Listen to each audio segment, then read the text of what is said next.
Hey, what's up guys? It's Varsha, and this is your crash course on monetary policy, specifically the reserve ratio.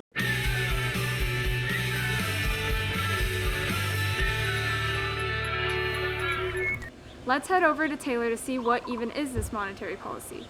The definition of monetary policy is when the Fed adjusts the money supply to achieve the macroeconomic goals. One way the Fed adjusts the money supply is through the reserve ratio.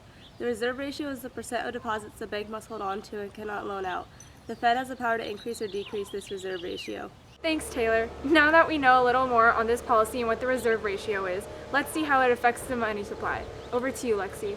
Well, first let's talk about the reserve ratio. You can increase the ratio from banks holding more money and having less excess reserves. You can decrease the reserve ratio from banks holding less money and having more excess reserve. Now, increasing and decreasing the reserve ratio can affect the money supply. If you increase this ratio, the money supply shifts to the left, but if you decrease the reserve ratio, the money supply shifts to the right.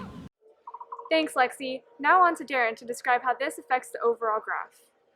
Increasing and decreasing the reserve ratio causes a ripple effect. It causes the aggregate demand, interest rates, and the money supply to shift either to the right or to the left. For example, if you decrease the reserve ratio, it increases the money supply, making the line shift to the right. It also decreases interest rates and makes aggregate demand increase. Now, if you decrease the reserve ratio, the money supply increases, making it shift to the left. Interest rates increase and aggregate demand decreases. Thanks, Darren. Now I'm getting a hang of this whole reserve ratio concept. Now we are going to go to Lexi and Taylor again as they talk about the money multiplier and how we use the reserve ratio every day. The money multiplier changes the amount of money banks must hold when you deposit money. Yeah, and there's even an equation. The money multiplier equals 1 over the reserve ratio. Let's give an example to them, Taylor.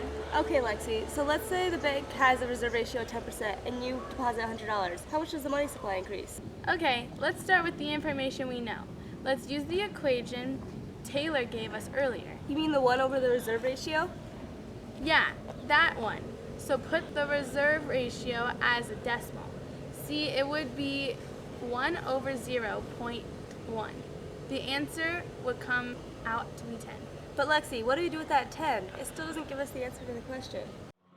Well, Taylor, we aren't done yet.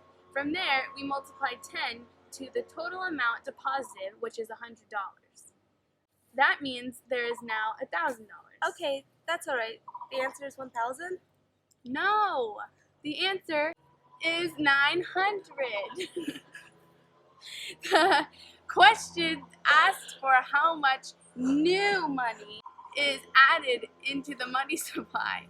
Your $100 that you originally deposited was already in the money supply. Oh, I get it, and hopefully now you do too.